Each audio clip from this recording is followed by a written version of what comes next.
когато ми предстои да застана пред Божия народ, пред църквата, пред тези, които Бог изкупи за себе си, аз винаги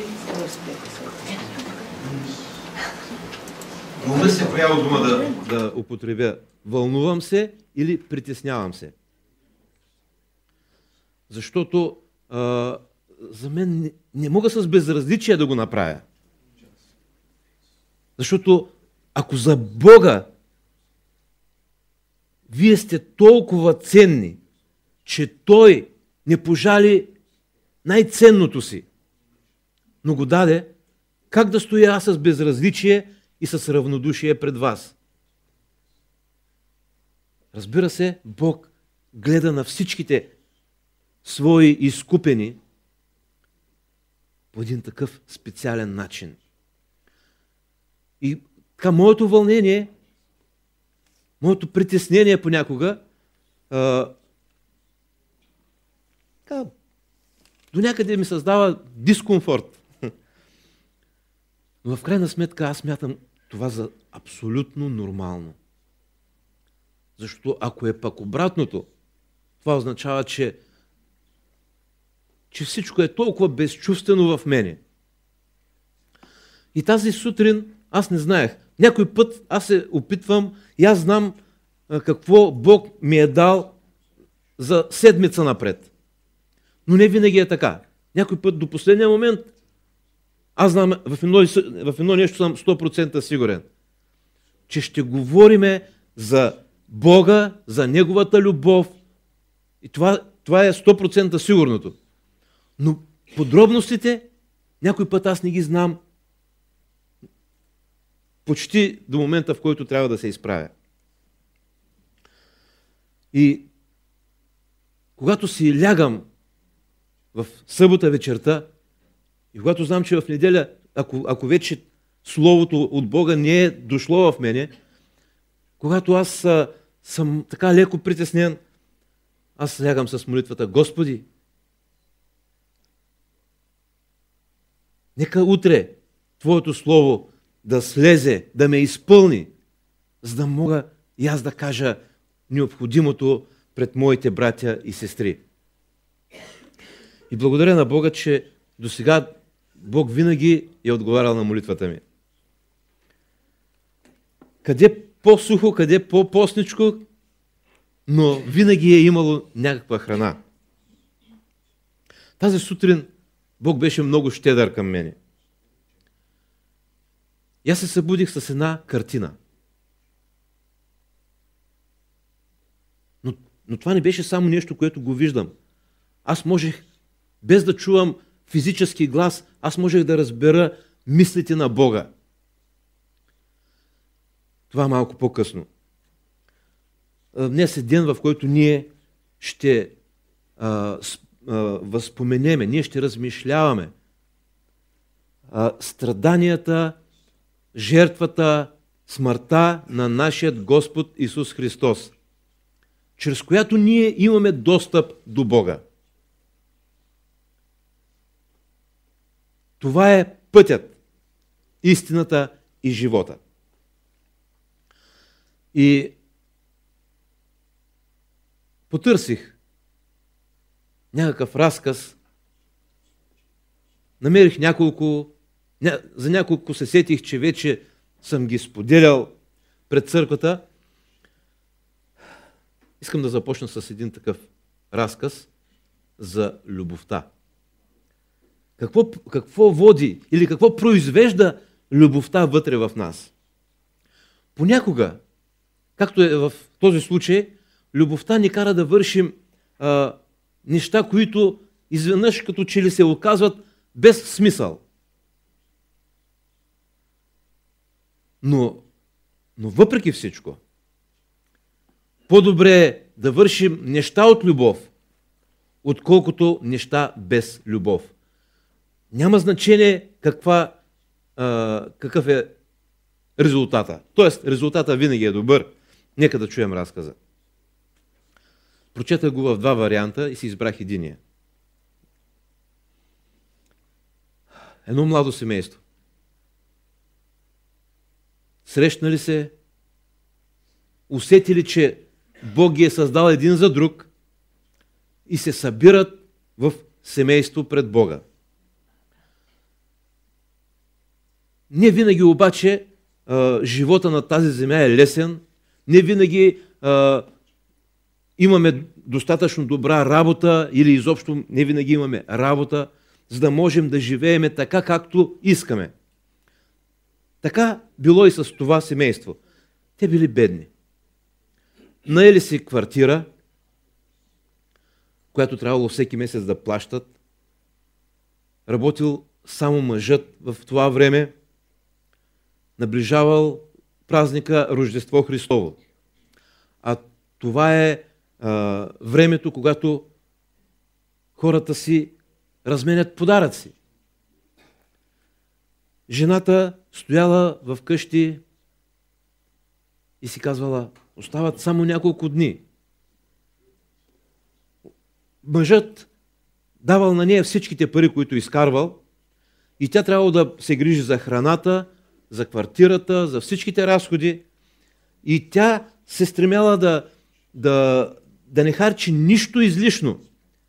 Само и само, когато дойде времето, тя да има събрани някакви пари, за да купи нещо достойно, някакъв подарък, който да е достоен за съпруга си, която тя толкова много обичала. И тя не искала да купи нещо евтино, защото това не би отговаряло на чувствата, която тя изпитва към него. И 2-3 дни преди бъдни вечер, тя отворила сейфа, някаква картонена кутия, за да види какво е спестила. И гледала 1 лев и 87 стотинки. Била малко така неприятно изненадана, че толкова малко пари са останали. И все пак излязла да затърси подарък. Търсила. За тези пари нищо. Видяла някакви ефтини неща, но няма как. И тогава тя решила. Забравя да кажа, че тя имала много дълга коса, разкошна коса. Всъщност, точно това е нещото, заради което е харесал първоначално нейният съпруг. Разкошна, дълга коса. И тя разбрала, че това като че ли е единственото й богатство. Минавала там край едно... Стенли тук ли? Минавала край Стенли и казала, чувала съм, че тези хора изкупуват коса. Колко ли пари ще ми дадат? И тя влязла вътре и попитала. Имам нужда от пари и искам да си продам косата. За моята коса колко ще ми дадете? И казали там, пусни я да я видим. Тя била, не знам как, нещо имала изгледа на главата. Тя пуснала косата си под кръста дори, такава дълга коса.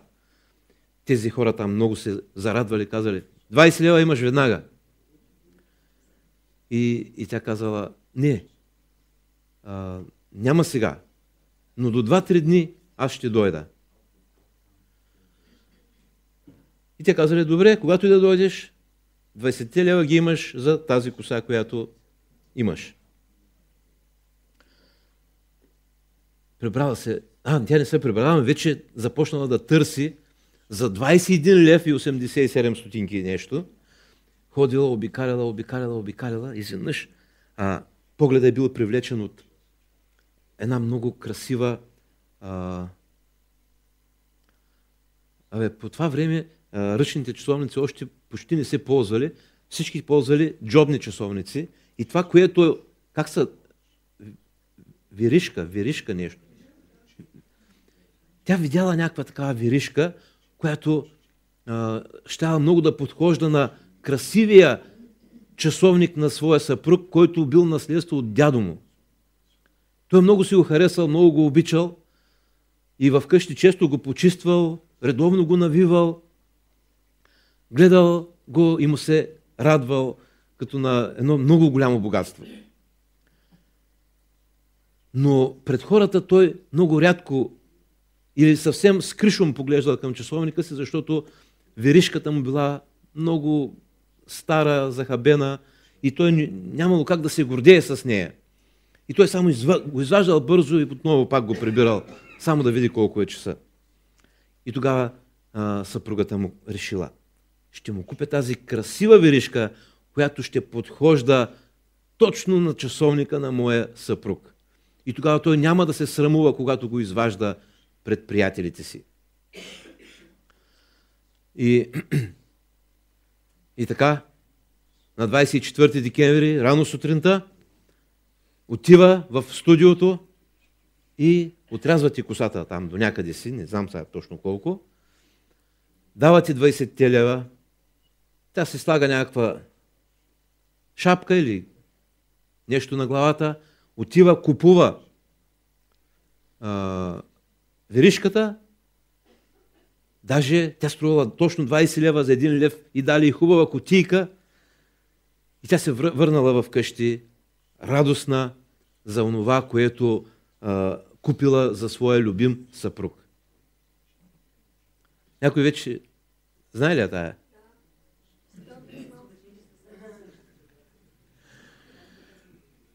Добре. Говорим за любовта и за жертвата.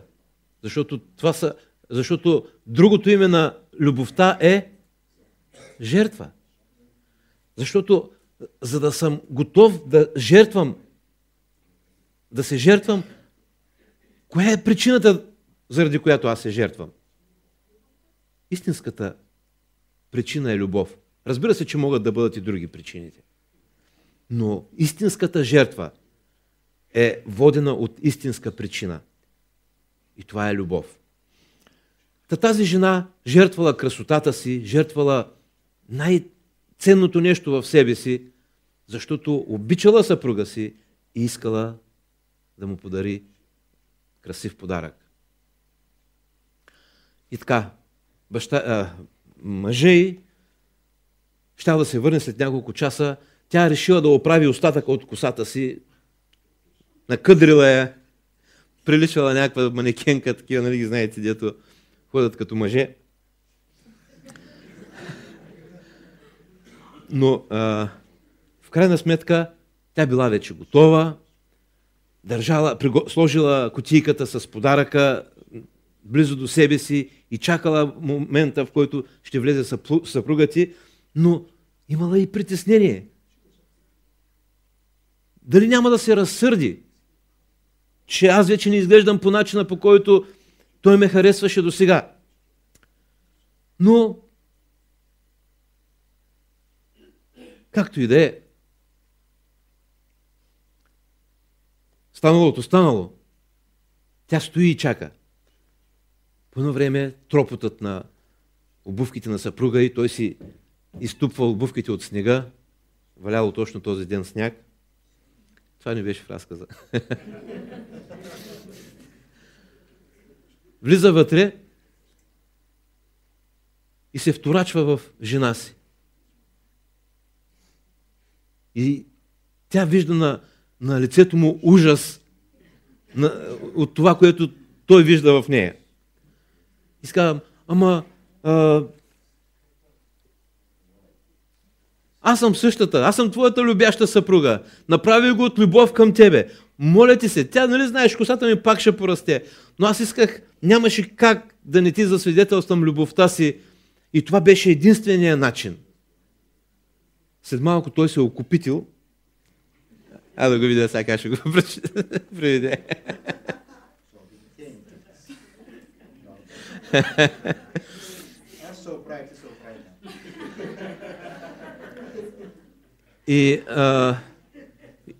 И жена му казала, скъпи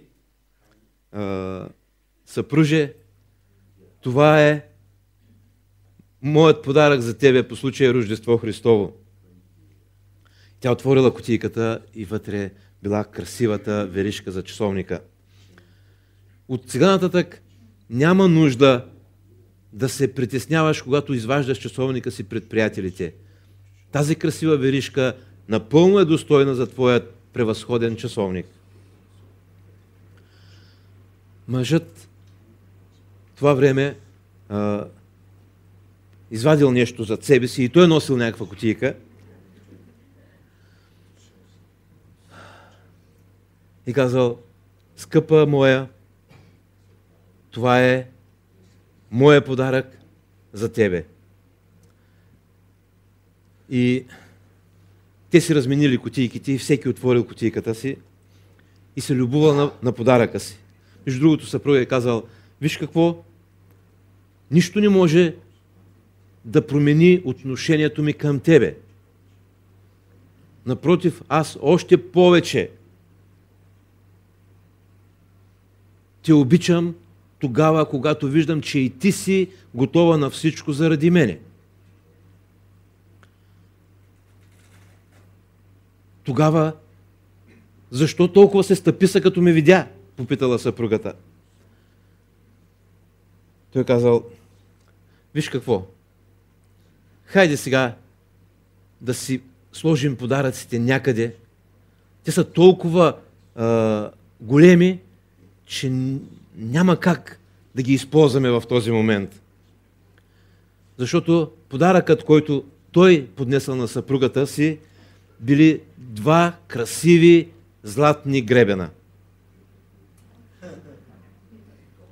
Той казал: аз продадах часовника си, за да купя тези гребени за тебе.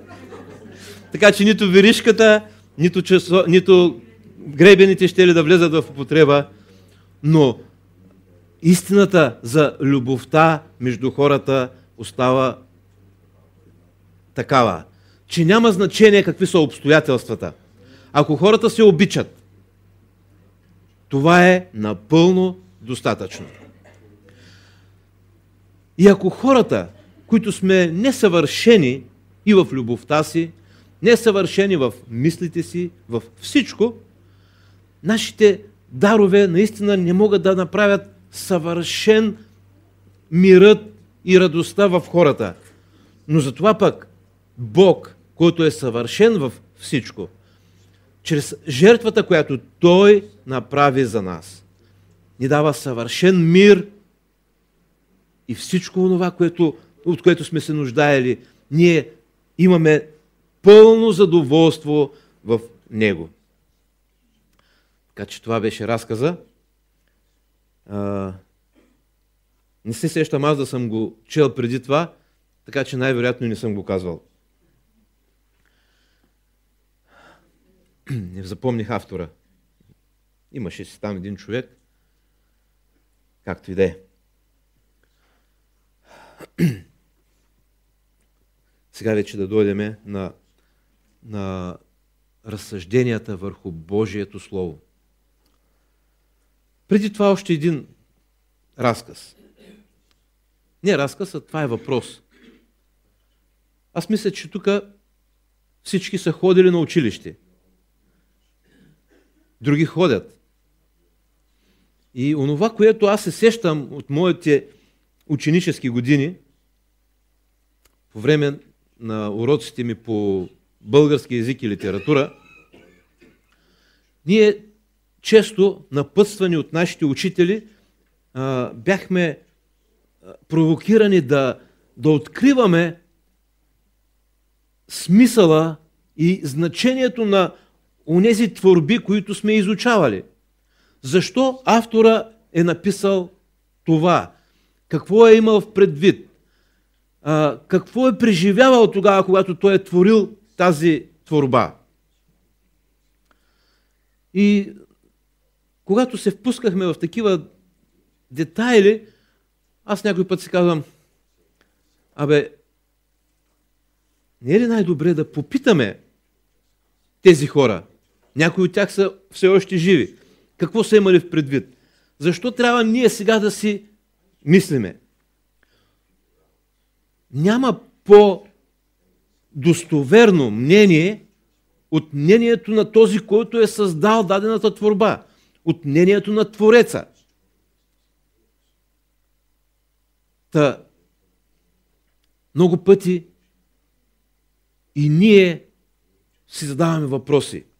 Защо Бог ме е създал такъв, какъвто съм? Какъв е смисъла на моя живот? За кого съм създаден? За себе си ли? За някой друг ли съм създаден? Дали съм създаден като жертва? Или съм създаден да бъда лидерът? И всички край мен овцете. Много и много и много различни въпроси могат да дойдат в нашият ум. И ние можем да имаме различни отговори. Но защо да не потърсиме отговора от Твореца? Бог има най-верният отговор. Защо съм създаден? За какво съм създаден? Всичките тези въпроси, които ние сме си задавали, могат да намерят отговор от самия Бог.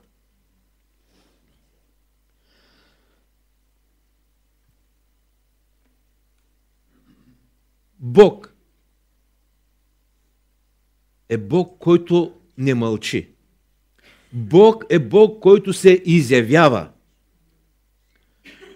Бог се изявява в творението си.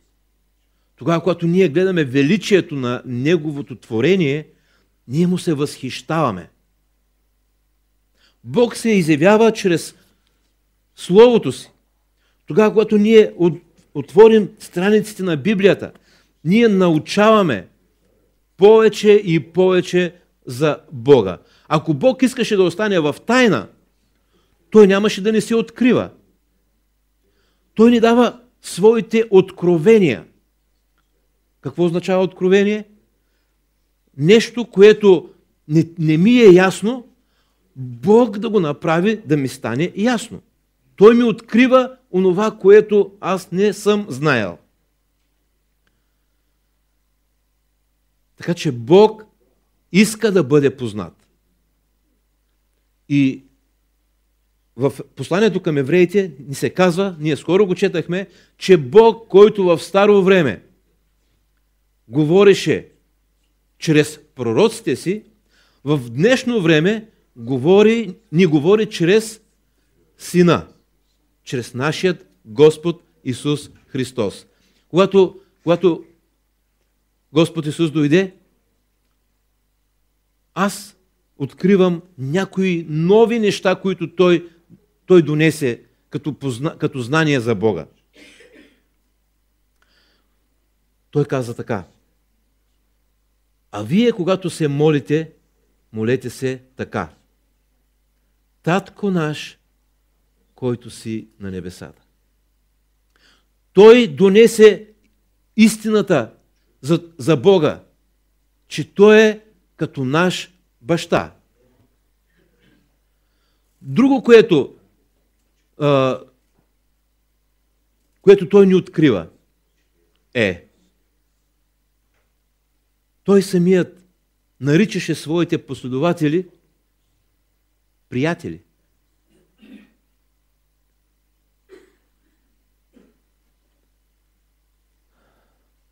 Не винаги хората са знаели, че могат да бъдат приятели с Бога. Но това е новото знание и новото откровение, което Христос донесе на хората. Друго, което ние научаваме от Него. Как Той ни наричаше още? Как нарича своите последователи? Братя и сестри. Бог, баща, а ние сме братя и сестри на Неговия единороден Син. Това са неща, които ние научаваме, което за дълго време беше скрито от човечеството. И аз искам сега да прочетеме един текст от Евангелието на Йоан, 15 глава, от 13 до 15 стихове.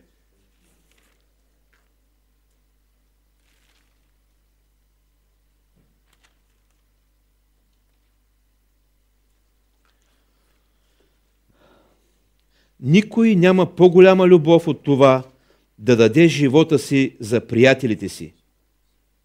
Вие сте ми приятели, ако вършите онова, което ви заповядвам. Не ви наричам вече слуги, защото слугата не знае какво върши господарят му, а вас наричам приятели, защото ви явявам всичко, което съм чул от отца си.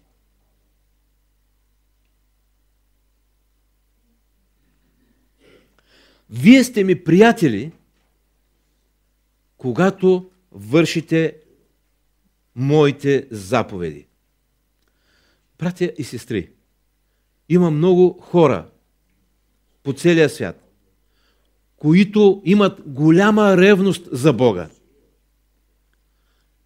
Аз съм виждал как, отивайки на поклонение, определени групи хора, които смятат себе си за последователи на Бога, те отиват и те се бичуват, те се нараняват, като по този начин искат да покажат своето недостоинство и се покланят на някакъв Бог.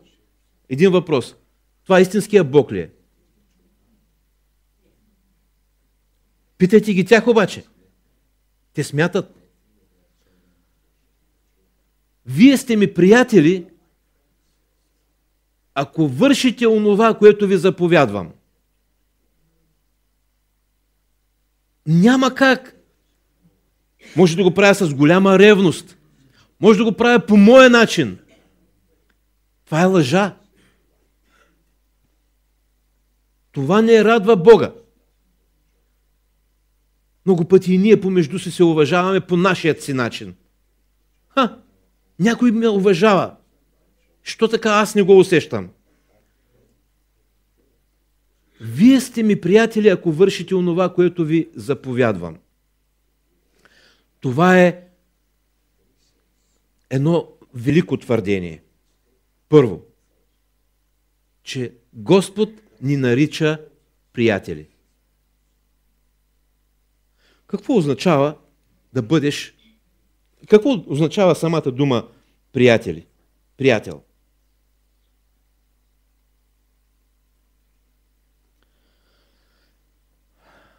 В началото споменах за нещо, с което се събудих тази сутрин. Вие всички, които са чели Библията, знаят историята за първите хора, за Адам и за Ева. Как Бог ги сътвори, как ги постави в Едемската градина, това райско кътче,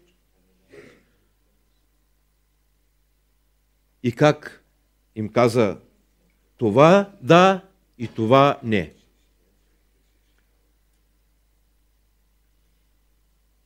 И знаеме какво се случи. И дойде време, в което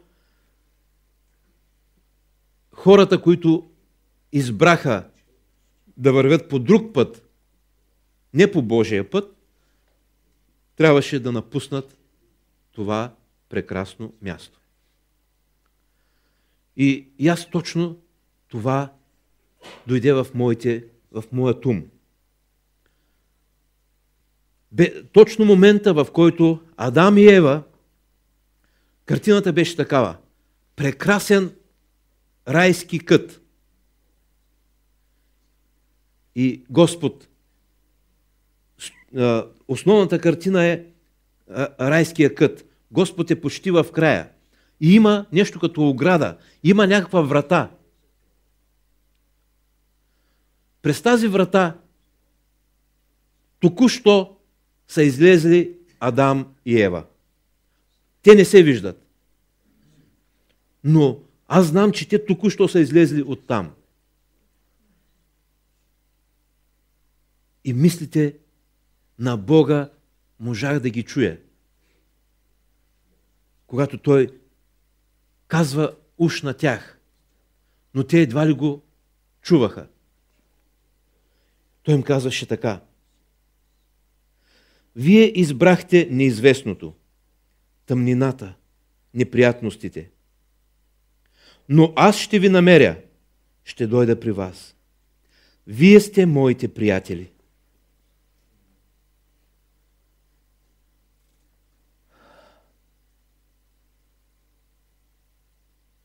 Това е, което е Божието отношение към падналото човечество.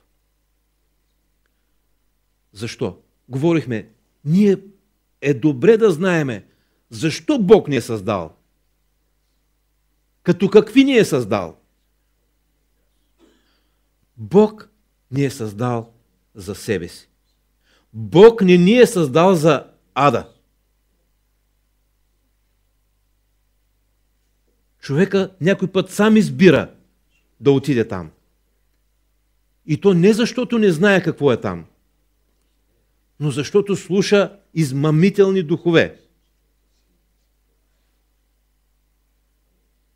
Бог ни е създал за себе си и Бог ни е създал за приятели. Да бъдеме Негови приятели. Никой няма по-голяма любов от това, щото да даде живота си за приятелите си. Това Господ говореше за себе си. Че Той има такова намерение да даде живота си за приятелите си. Вие сте ми приятели, ако вършите онова, което ви заповядвам.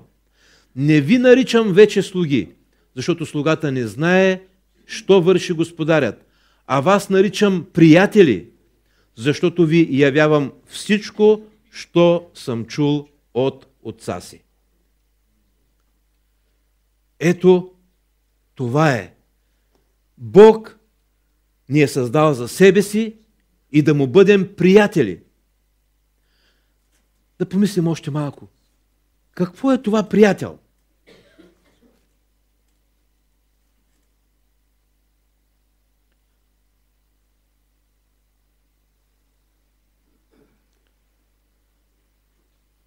Според този текст, какво е приятел?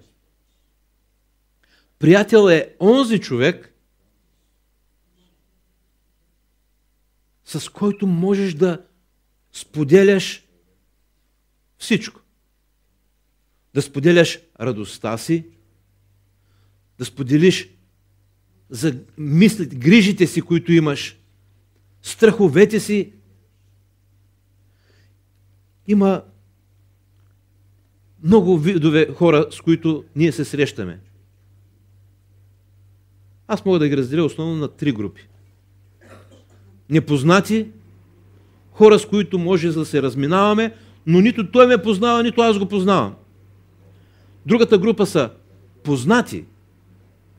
Може би си знаем имената, може би сме прекарали време някъде и знаем нещо един за друг, но сме просто познати. Не с всеки познат можеш да споделиш сърцето си. Но какво е приятелят? Другата група. Приятелите. Това са онези, с които аз мога да споделя всичко. Аз ви явявам всичко, което съм чул от отца си. Затова сте ми приятели, каза Господ. Това важи и за нас. Ако аз срещна човек и имам свободата да споделя вътрешното в сърцето ми, той принадлежи на групата приятели. Имам други, които са познати.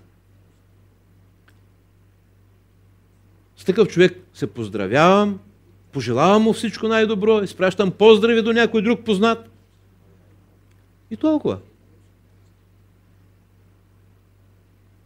Господ не ни има нито за непознати, нито за познати, а за приятели. И за това, защото сме му приятели, защото той ни е избрал да му бъдем приятели, затова на него не му беше тежко да даде живота си. Никой няма по-голяма любов от това, щото да даде живота си за приятелите си.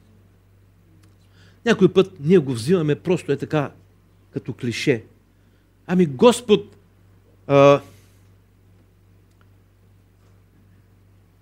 намерил начин как да ни даде вечен живот. Как да ни прости греховете.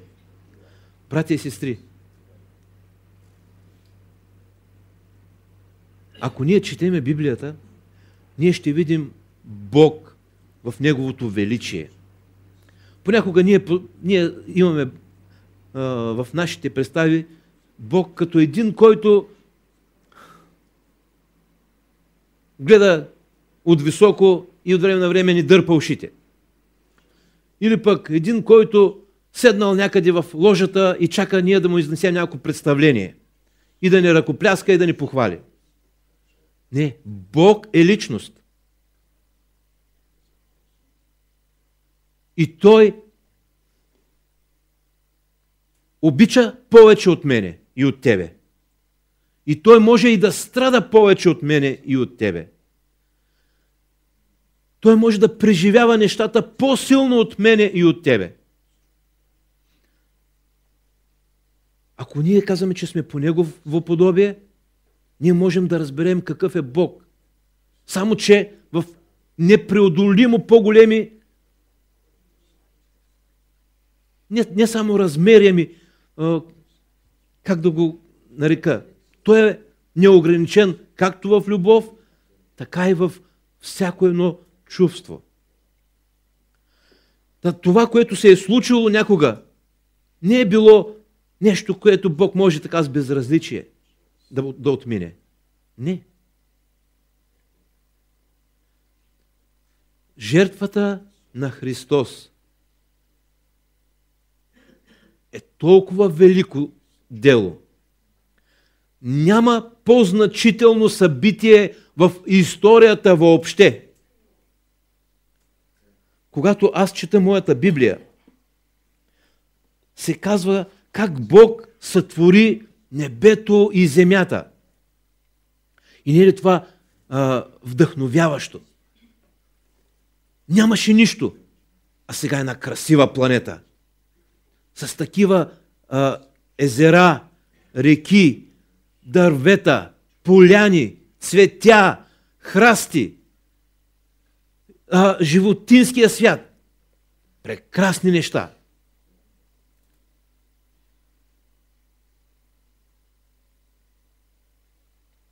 И това е толкова важно, че Бог е отделил в своето писмо до нас повече от една глава.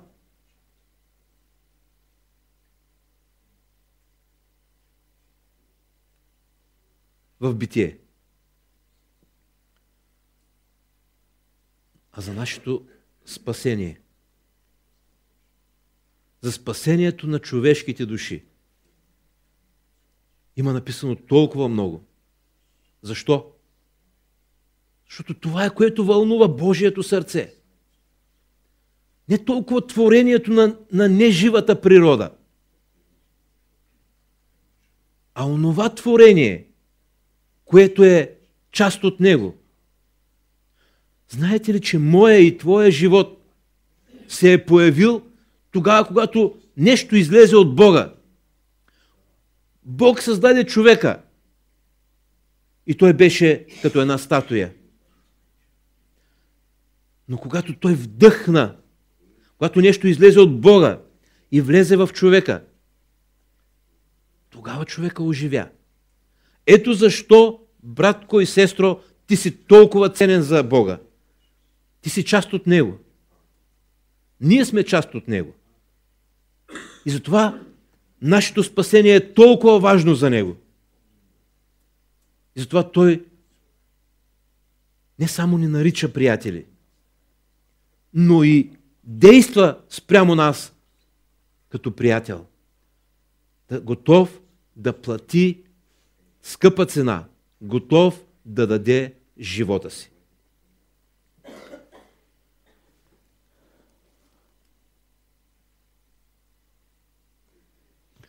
приятелите са толкова необходими? Мога ли да живея без приятели? Наскоро, в петък вечерта, дойдоха у нас едно младо семейство с едно малко бебенце. И дойдоха в апартамента на брат ми. И изведнъж ние всичките се събрахме там.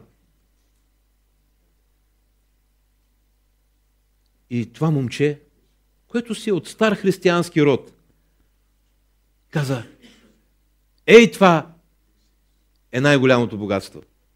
Той е зет във Вършец. И той знае как там живеят.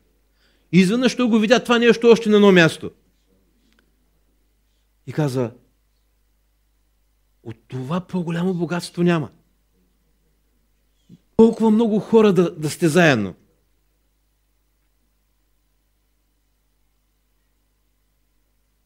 Дани.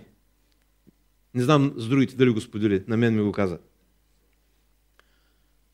Дани Врачев.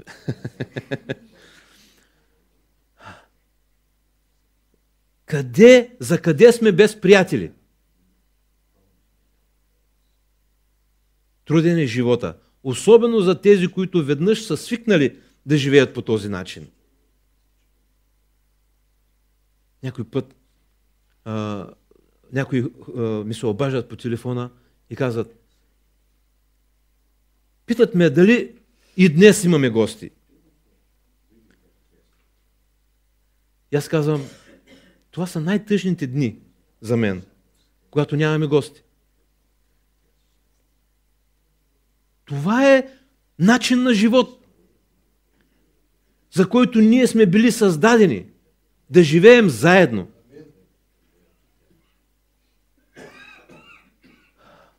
И тогава, на фона на всичките тези размишления до сега, ще ви прочита един стих, пак от Божието Слово, който ме шокира тотално. И си казвам: Боже, това пак сега как да го разбирам? В Притчи, 18 глава, последния стих, 24 стих.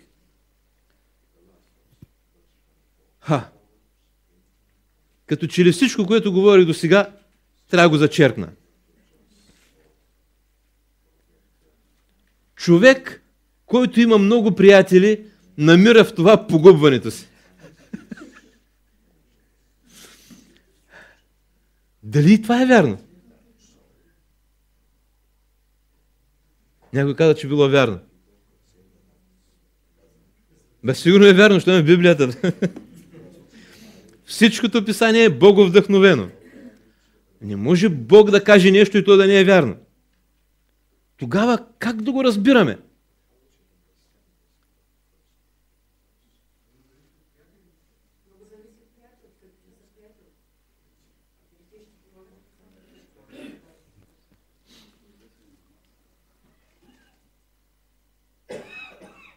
Какво изисква истинското приятелство? Мога ли да твърдя, че съм приятел на някого, когато го виждам веднъж в годината?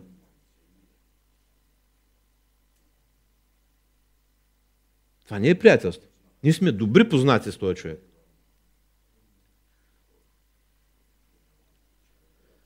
Приятелството е нещо различно. Приятелството е да си готов да дадеш живота си за него. Ама не веднъж, а всеки един ден ти да си до него, да знаеш болката му, да знаеш радостите му, да споделяш, да даваш и да приемаш благословение. Това е истинското приятелство. Тогава защо се казва, че човек, който има много приятели, намира в това погубването си?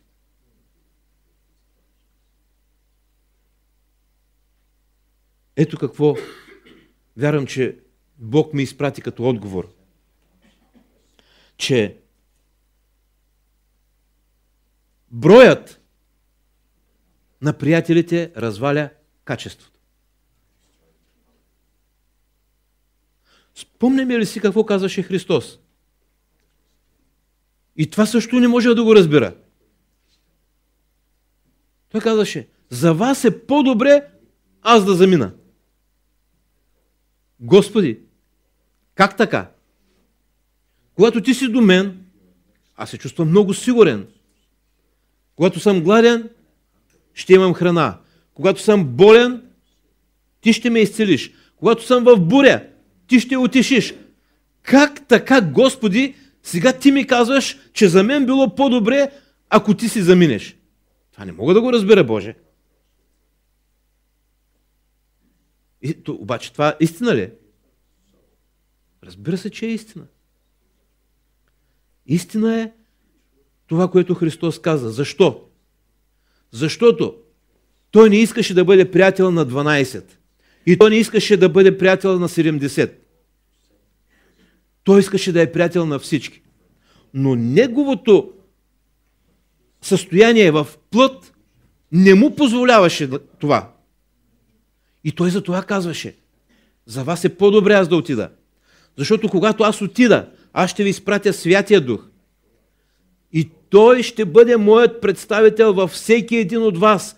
Тогава аз няма да съм ограничен в времето. Братя и сестри, ние обаче сме в плът.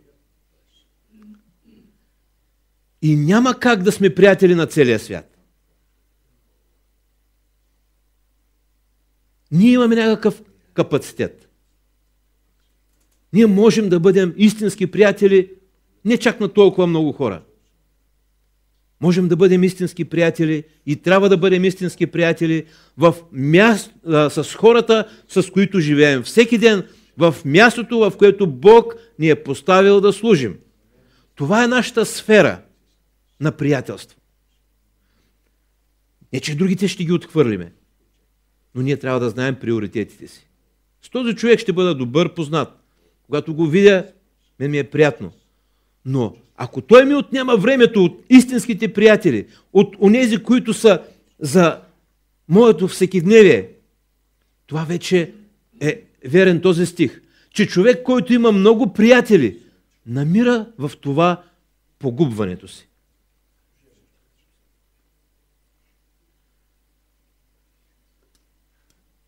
Това като една скобичка за приятелството. Да се върнем на твърдението, което Христос ни казва. Вие сте ми приятели. Защото и не сте слуги, не сте ми вече слуги. Тоест, това не означава, че ние няма да служим на Бога. Ние ще му служим, но като свободни и ние ще му бъдем като приятели, защото той споделя с нас плановете си. И той ни е казал какво се е случило, той ни казва какво се случва и той ни казва какво ще се случи. Това е истината. Бог се отнася към нас като с приятели.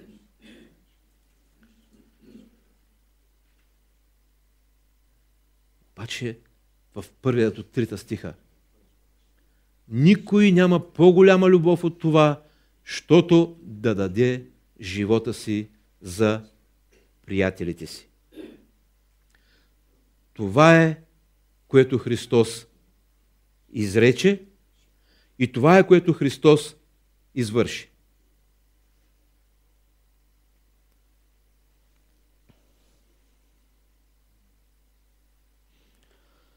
Много пъти ние казваме, Господи, ти си ми приятел. Ти казваш, че си ми приятел, а приятелите си помагат. Така че, Боже, ти сега трябва да ми помогнеш. Аз нямам работа. Трябва да ми намериш работа. И Господ намира. Нали, Жорко? Друг път. Господи, аз съм болен. Или близките са ми болни. Ти нали си ми приятел? Трябва да ми помогнеш. Господи, комшията много ме ядосва. Ти нали си ми приятел? Трябва да го накажеш. Какво означава истинското приятелство, още веднъж да си разсъждаваме малко. Има една поговорка, или как да го нарека, че много често ние избираме нашите приятели, като ги гледаме в ръцете. Какво ще ни дадат?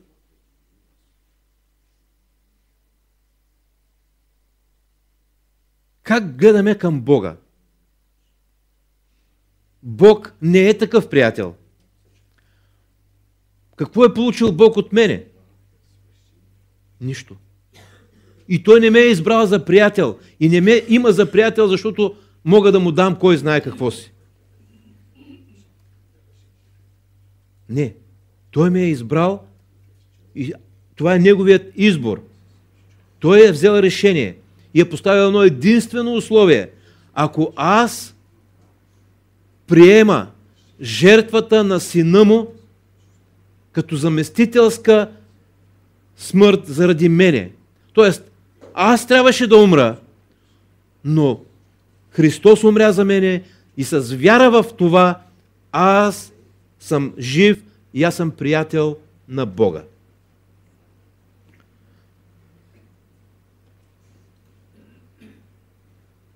Как гледаме ние на Него? Какво може Бог да ми даде? Знаете ли колко хора са идвали в църквата? Защото са болни. Защото страдат. Защото имат проблем. И идват и казват, нека да се молим, дано Бог да помогне. И ние се молим и Бог помага. И хората са радостни и си тръгват по своя път. Трябваше да сме много по-голяма църква, ако всички оставаха, които получаваха Божията помощ. Защо? Защото много пъти ние го гледаме Бог в ръцете. Какво ще ни даде? А Бог ни дава, но не това е неговата основна идея.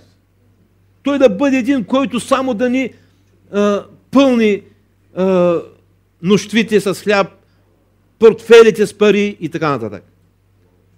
Бог ни предлага приятелството си. Това е, което е неговото намерение, неговата цел. Ако се сещате, когато преди месец, не знам колко, имахме гости. Брат Илия и сестра Маруся от Лос-Анджелес. Какво взехме от това поучение? Аз мисля, че това поучение беше за истинското приятелство с Бога. Не какво ще получим от Бога, като материална или пък някаква друга помощ, а дали аз съм способен или аз искам да науча кое е в сърцето на Бога. Не само да говоря на Бог, но и Бог да ми говори. Това е. Приятелството е споделяне, защото ви явявам всичко, що съм чул от отца си. Това е, което Господ ни предлага. Неговото приятелство, за да общува с нас. И ние да споделяме с Него, и Той да споделя с нас. Даже това, което аз имам като желание, брат Илия, когато се е завърнал в Америка, там в църквата, той е имал втора проповед като продължение на това, което говори при нас. И бих предложил някой път ние отново да се събереме и да я изгледаме тази проповед, защото това наистина е нещо толкова важно. Ние имаме нужда да живеем с Бога по Неговият начин. Тоест, много от нашите решения го нараняват. Това е истината. Това обаче не променя любовта му към нас. Той може да плаче, но продължава да ни обича. И продължава да ни чака. Той вървеше по пътя към Голгота. И край него жените плачеха, простираха ръцете си към него. По едно време той се спря. Погледна ги и каза: дъщери Ерусалимски, не плачете за мене. Той не искаше да бъде съжаляван. Той не дойде, за да приеме съжалението на хората. Той дойде, за да вземе наказанието им и да им предложи приятелство. Всичко това стана възможно след последният му вик: свърши се. Свърши се. Татко, приеми духът ми. Всичко, което трябваше да бъде свършено, свърши се.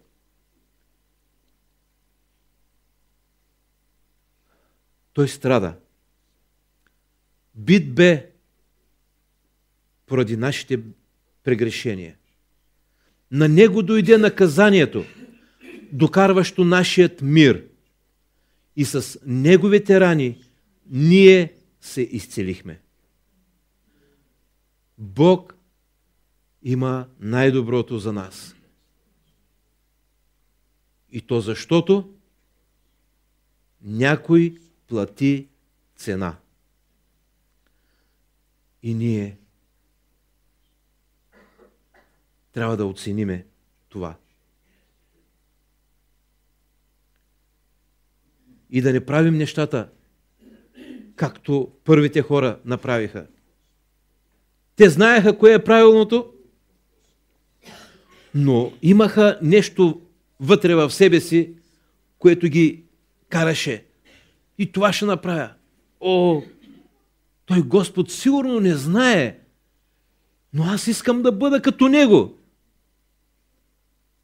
О, това е прекрасно да познавам, да правя разлика между доброто и злото.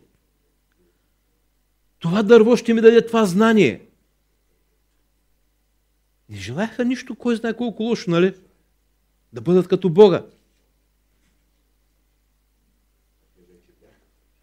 Сигурно, със сигурност, Бог щеше да отвори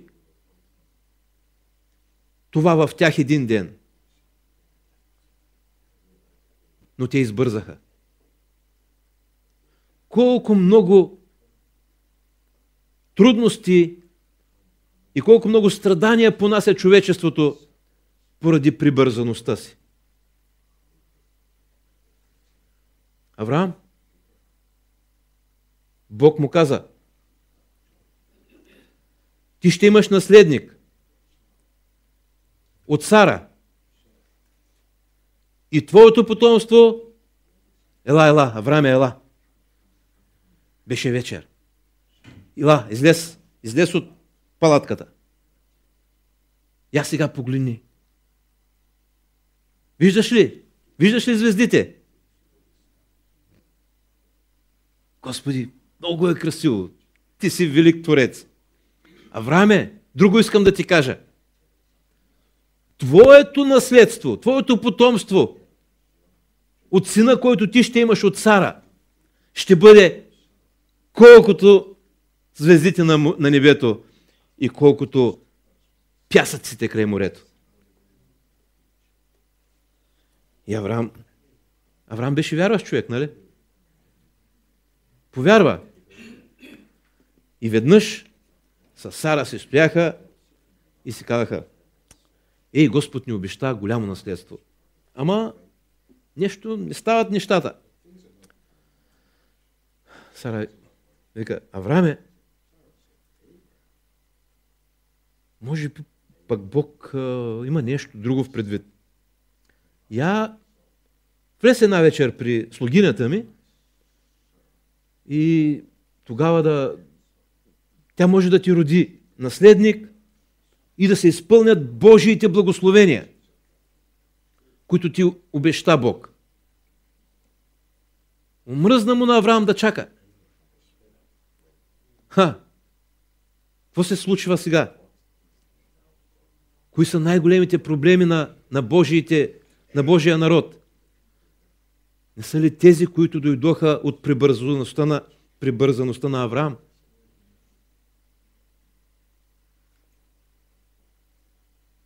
Колко грешки съм направил аз в моята си прибързаност? Притчи се каза: видиш ли някой прибързан в делата си? Повече надежда има за безумния, отколкото за него. Честичко се сещам, когато разбера, че съм прибързал. Дай Боже, по-малко такива неща. Бог иска ние да сме му приятели. И Бог е дал всичко необходимо за това. Някога ние бяхме далече. Езичници, странни на Божието семейство и нямайки никаква надежда. Сега обаче, чрез Христа, ние сме поставени близо, като приятели. Тази цена обаче беше скъпа цена. Той плати тази цена. И това му струваше унижение. Господарят на цялата вселена беше бит. И то как? С бич. Удряха го. И когато те дръпняха бича, на места кръв, на места направо кожата се отлепваше. И той стоеше. И той знаеше, че може да поиска от Отца. И той би му изпратил повече от 12 легиона ангели.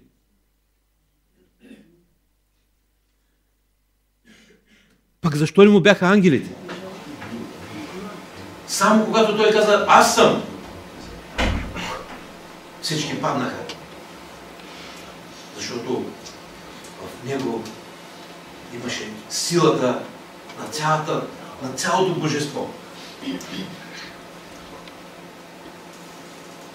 Той търпеше и страдаше. И плащаше цената на моят и на твоят грях. Сега, ако аз оценявам това, ако аз се смирявам пред него, той идва и ми казва: аз дадох живота си за приятелите си и ти си един от тях. Ти си ми приятел.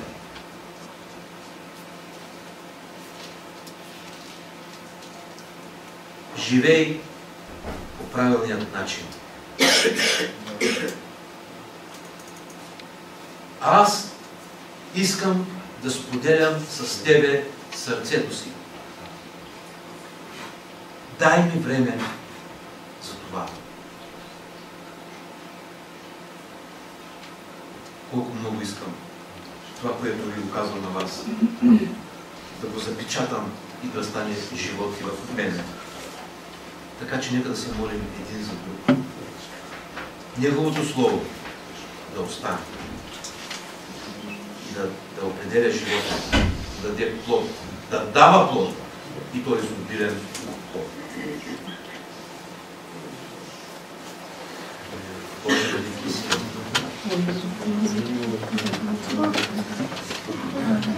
Наистина се чувствам недостоен и се чувстваме недостойни за Твоето приятелство, Господи. И някой път дори не знам защо си спрял погледа си върху мен. Но Ти благодаря, Боже. Благодаря Ти за любовта. Благодаря Ти, Господи Исусе, че претърпя всичко това, за да ми покажеш, че си ми приятел. Благодаря Ти, святи душе, че Ти и днес ми говориш, че Ти и днес доказваш приятелството си. Стига аз и стига ние да сме готови да слушаме гласа Ти.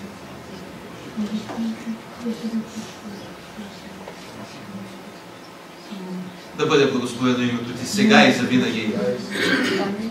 Извърши волята си в нас, Господи. Искаме, Боже, повече от това, което до сега сме имали. Имаме желанието.